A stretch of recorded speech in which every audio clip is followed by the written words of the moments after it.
Welcome to the Humans Outside podcast, where we explore life in the great outdoors from our perch in Alaska while hearing from fascinating outside-minded guests.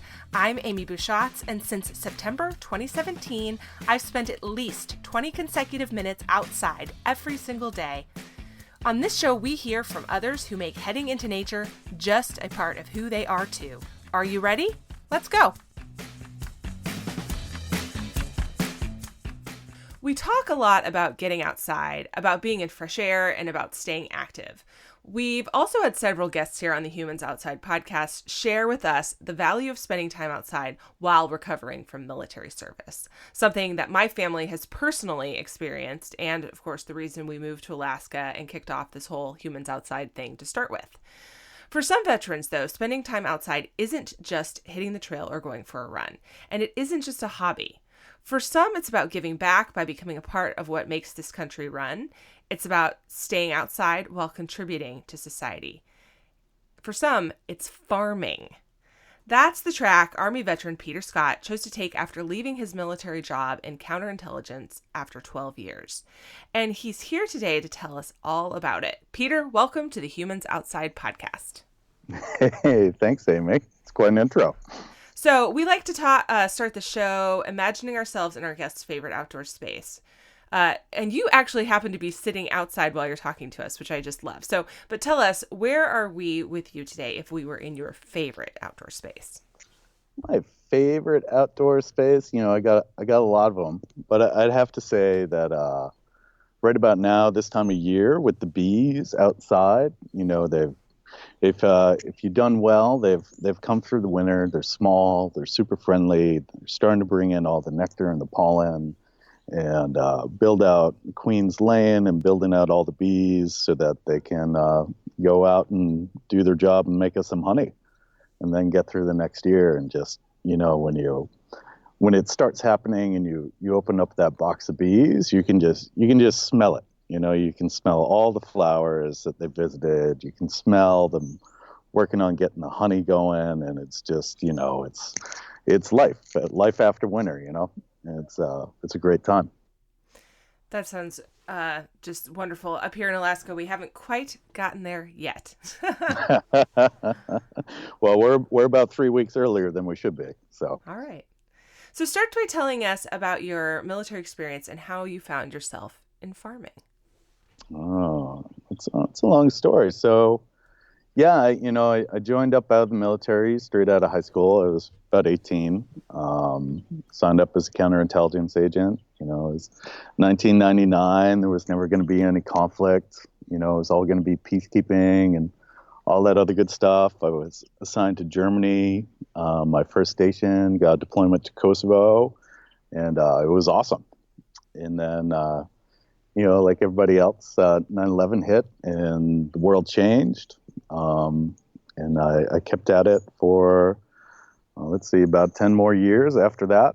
A few deployments. I went to school for language school for Arabic, deployed to Afghanistan, Pakistan, Qatar, and, really I guess the last 6 years of my service, I spent over half of that deployed or in hardship zones, and even when back in the States, still working on the counter-terror, anti-terrorism mission, just because of my job, and just burn out, right? So on my last deployment, I just sort of realized that, hey, it's time to move on. It's not fun. It's not doing me any good. And I'd done my time. And so I got out and sort of flailed around for a while. I was an enlisted guy, so I immediately did what I was supposed to do and enrolled in the local college and started working on my bachelor's. That sort of went south real quick. And then I got into brewing. I found an apprenticeship at a local brewery, started doing that, started doing coursework for the science behind that, sort of moved on from that, got into, just sort of ended up doing some retail jobs and ended up at culinary school, managed to make it through culinary school, and sort of found that I really like the food. Um, but what I liked better was sort of the growing or the making of food. So I found myself getting into, whole hog butchery and charcuterie, salami making. I ended up going to University of Vermont to learn how to make cheese, and then ended up out at a grass-fed dairy doing an apprenticeship to make cheese in Ohio for a little while. You really got around.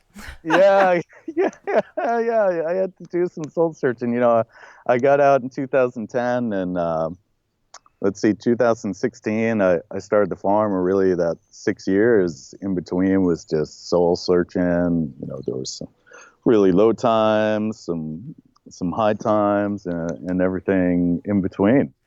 So I know you started growing food in your friend's backyard. It sounds like just like backyard garden, right? Yeah, yeah, Um, absolutely. did you ever, when you started doing that, did you ever expect that that's where you would land after you're meandering through the through your No, post-military world? no, absolutely not.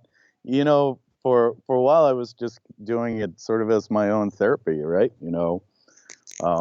Just nice to be outside, nice to make your own food. I don't know, everything tastes better when you make it. And, I started giving out extra stuff. I mean, you can only eat so many zucchini. Oh my gosh. And they Also grow, true. they, yeah, they grow at an insane speed. So I started giving out food to the neighbors. And then, I was spent a fair amount of time with the chaplain's office at the DC VA hospital. Mm. And and one day I brought in a box of veggies and said, "Hey, could you give this to somebody who needs it?" And they did. I'd say that's where the mind thinking of, "Wow, I could actually do something and feel good about it, and make an impact, and maybe help some guys who've gone through the challenge similar to myself." Yeah. And then I went through the dog tag program. Um, During that whole time, I went away and got some help, got some treatment for some PTSD, and just ended up taking a year off of life. Um, Fortunately, I've got a phenomenal wife who supported me through this whole time and still supports me and what I'm doing, and ended up at a program called Dog Tag Fellowship, Dog Tag Bakery. And sort of formulated this whole Fields for Valor Farms concept. So for those who don't know, Dogpack Bakery is a actual physical bakery in Washington, D.C. It's actually in Georgetown. If you ever find yourself there, you best get yourself to Dogtag Bakery and buy some chocolate cake. Don't ask why, just do it. Uh, and a coffee while you're there, because those two things go very well together. Anyway, Dog Tech Bakery basically works as an incubator for veteran small businesses. So, in addition to the obvious task of baking, they help veterans learn how to run a business from front, back of the house, top to bottom, through a fellowship essentially, and then send you into the world equipped and empowered to plug and play this in your own life. That's an accurate description? Yeah, you've got the spiel down pat. Perfect. So they helped you get started, and now you find yourself here growing veggies as a nonprofit yourself, right? Yeah. I put seeds in the ground in a friend's backyard in 2016, and it just sort of, you plant a seed, it's going to grow no matter what you do, and it just kind of took off. So we started pretty much an urban farm model just outside of DC, and now we're leasing a 7-acre farm out in southern Maryland. So we're small, we're growing. We've Literally. improved literally. So mostly we do mixed vegetable market garden, so just sort of your common table vegetables, and then we have an apiary.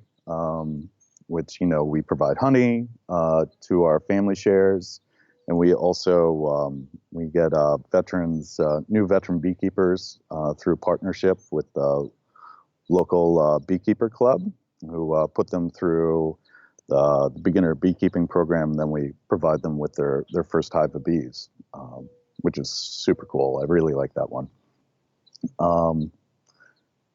And yeah, so we're, with a 7-acre farm, about 4 acres is tillable. We've got about half an acre in production. We've started, we've got the apiary. We've started some small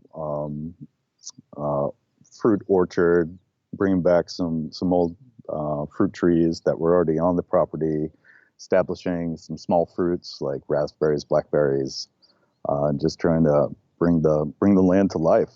One of the big things that changed for us when we got out there is, it came with a farmhouse, and so my wife works in DC and makes money, so she decides where we live.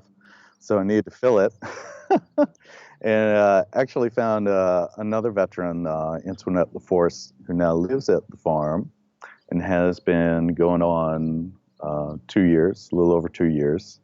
And, she literally, we found her in time through The Mission Continues, and she was like minutes from homelessness. And she moved into the house like within the hour that she was homeless. But, she's a 100% disabled vet, like me. She's a Iraq War veteran. She's, and she, after 2 years, she's, paying down debt. She's had a place to live. Even before we found each other, she's got a degree in horticulture. It was just a perfect fit. And I'm finding there are a lot more vets out there like that, who can benefit and get, it's good for you to be outside, to be, gardening and nurturing, and then you add the purpose of what we're doing, to feed vets who are struggling and their families, and it's sort of a kind of a magic mix.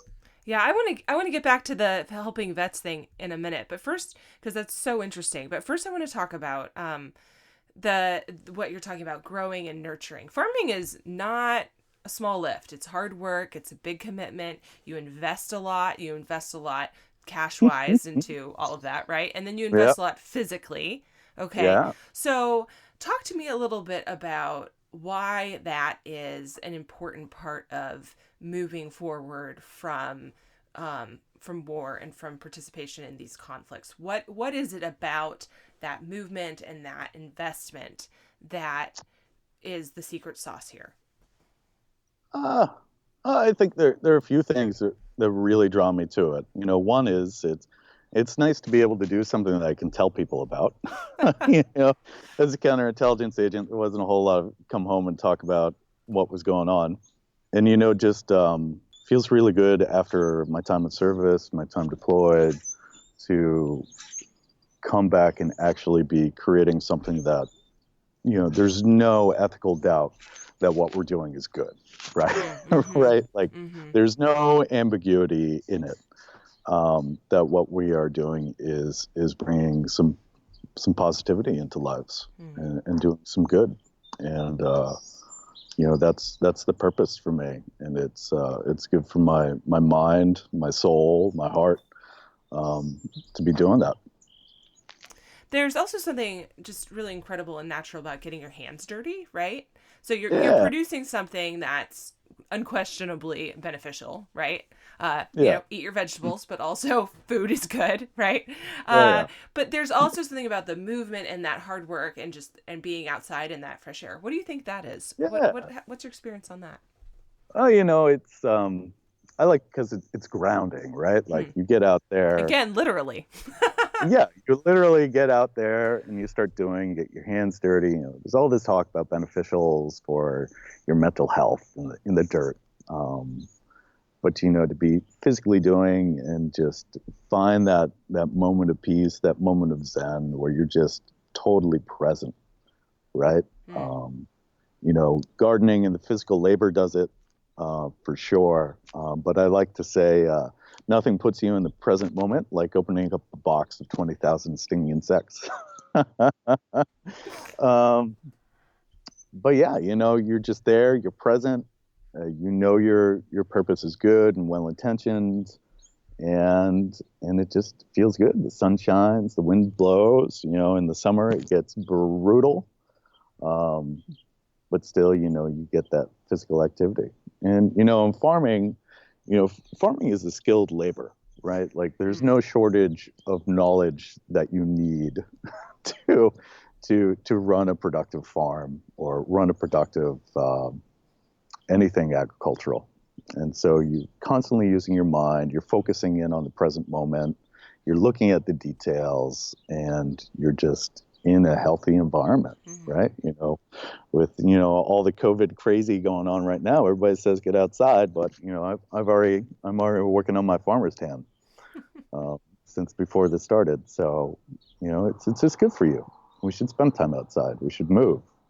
We should do things. When by just by virtue of doing that, we're also connecting with people, with our community, and yeah. Hey humans! I want to tell you about a super exciting giveaway we're doing over at humansoutside.com. All you have to do is sign up for our newsletter and you'll be entered into a raffle to win a free Humans Outside decal, perfect for your water bottle or rocket box. Use it to brag to your friends that you are making spending time outside part of your everyday life. Head on over to humansoutside.com to sign up or visit the link in our podcast notes. Now, back to the show.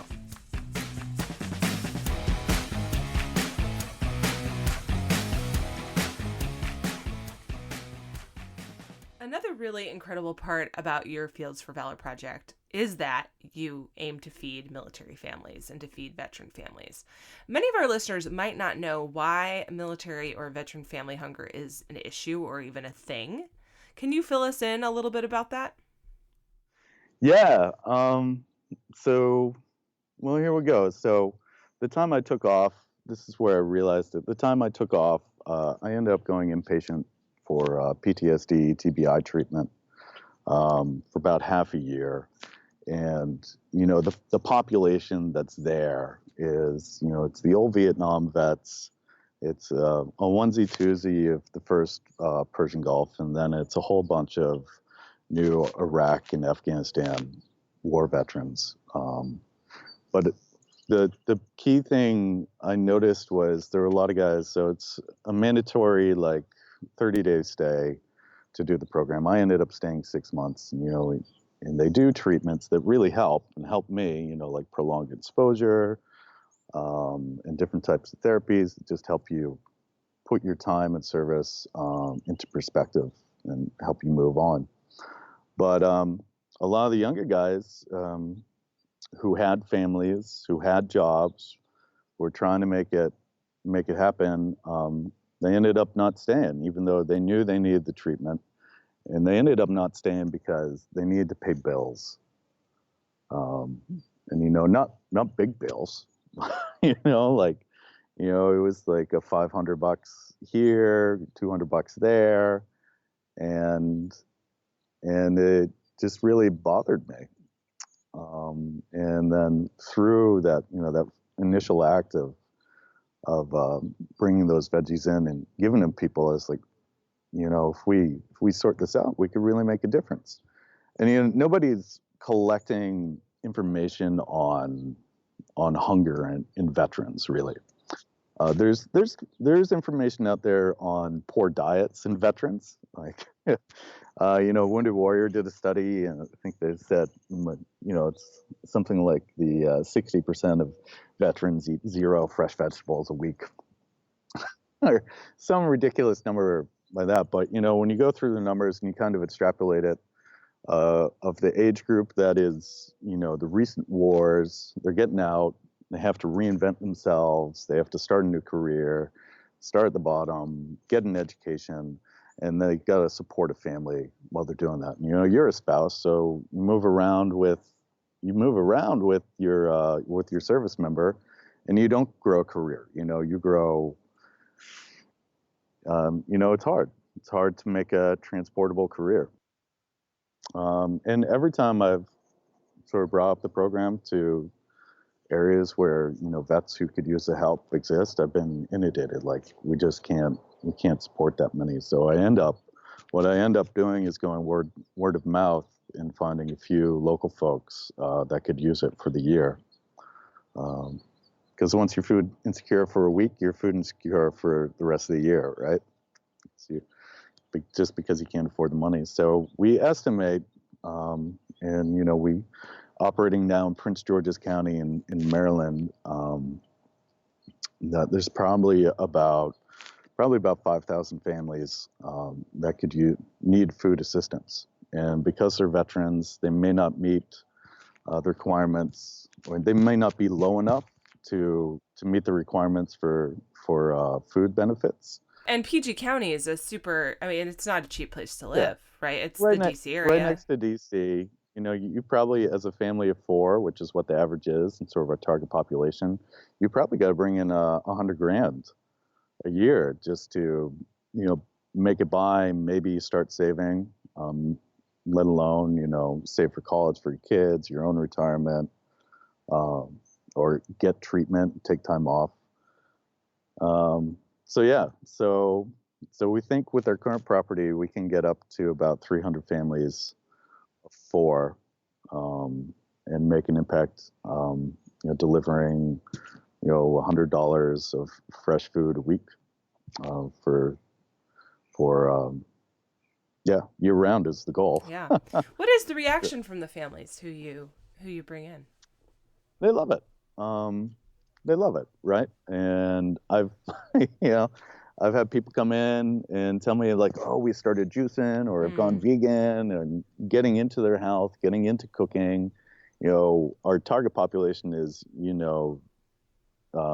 disabled vets who are just separated, have a family, and are trying to figure it out. And there's a lot of guys are just around recovering healthcare, right.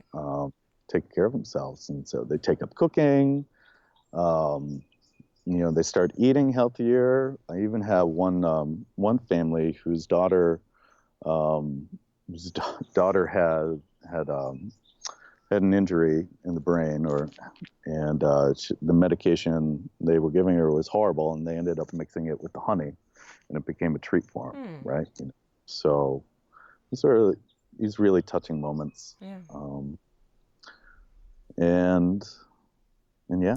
Do you have any families who are interested in coming out to help on the farm and to get their hands dirty, literally? Yeah, we do. And there's a great veteran farmer training program just across the river in Virginia, Arcadia Food. And I've been able to pull vets who are interested in farming, and who are also working with various degrees of challenges post-service, and they come out, and that's where we get our main volunteers. But we're trying to grow it, because labor is a big issue. We're all volunteer right now, and with the coronavirus, our volunteer days are a little limited. Right now. Yeah, while we're just for context, while we're recording this is the very beginning, really, of the coronavirusness in here in the U.S. This episode won't air for a while, and hopefully when that happens, this will all be over. But right now, not so much. This is really the peak of the uncertainty. It's the end of March or mid-March, and it's the sort of the peak of not knowing what's going to happen. Well, I hope it's the peak. Let's put it that way. Yeah. But, we also get local guys come out and just want to sit outside on the farm for like an hour a week. Yeah. Right? Tell me about that. Like, why do they do that? What do they say? I mean, I know why. I think we know why they do that. What do they say about why they want to do that? It's just like, I need a moment to myself, man. Right. And sometimes they come out and they want to do something physical, like, fix a weed whacker. Sometimes they want to just cut some grass. Sometimes they just come out and stare at the bees and watch them fly back and forth. And, it's just, the hardest part coming back from service is not letting it haunt you, right? Mm-hmm.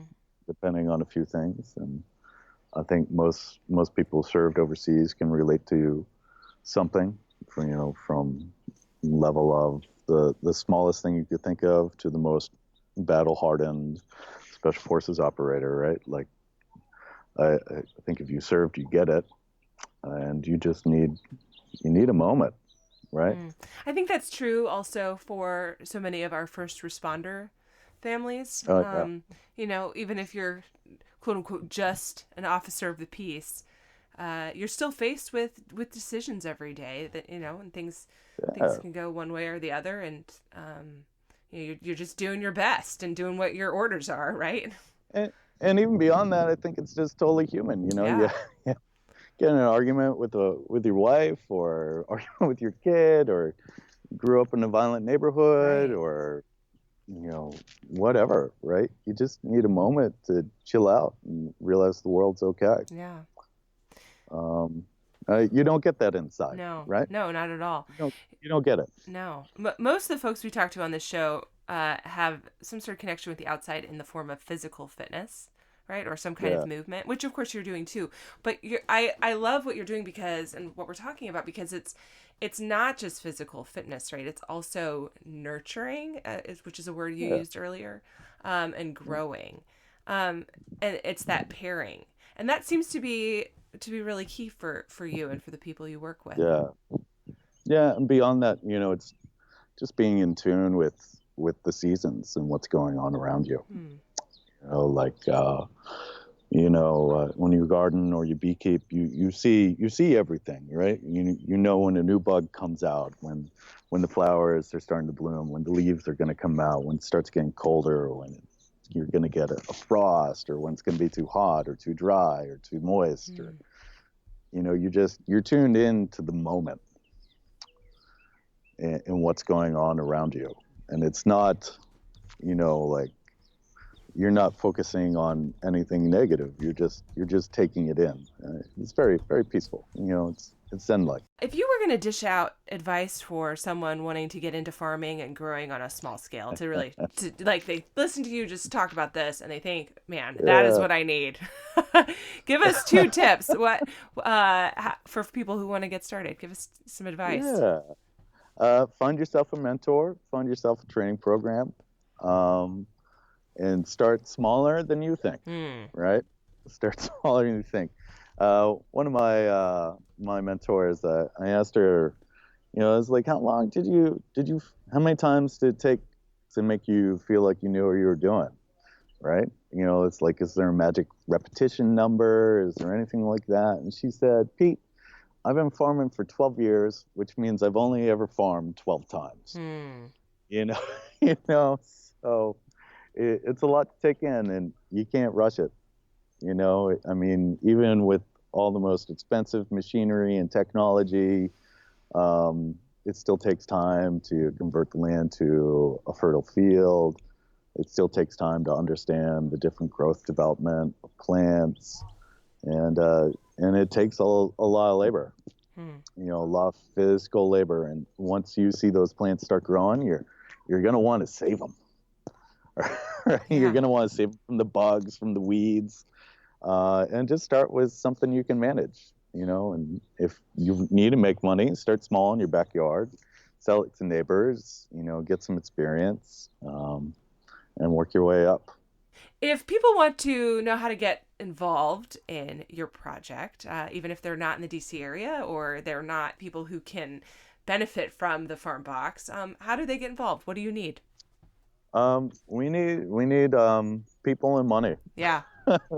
That's what we need. We're really low budget, sort of bootstrapping.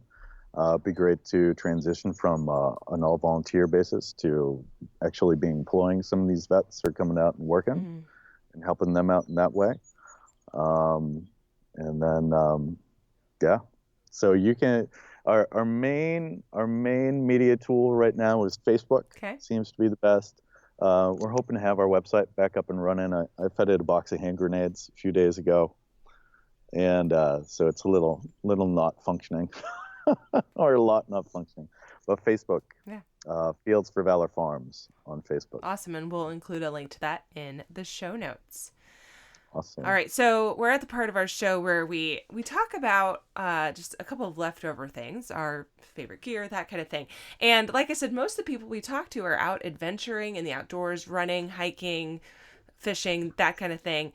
So their gear is related to that. So I'm actually really interested to hear what you think of as your favorite outdoor items. Oh, yeah. So talk to me. Yeah, Favorite gear. So I've listened to a few of your podcasts and read the questions. And I've been looking forward to this one. It's definitely different. So my most crucial piece of equipment right now is, I'm a big guy. I'm not like a woolly mammoth. I got some hair, but I had to move away from the belt. So the big like contractor suspenders are a lifesaver. Are a lifesaver out in the farm.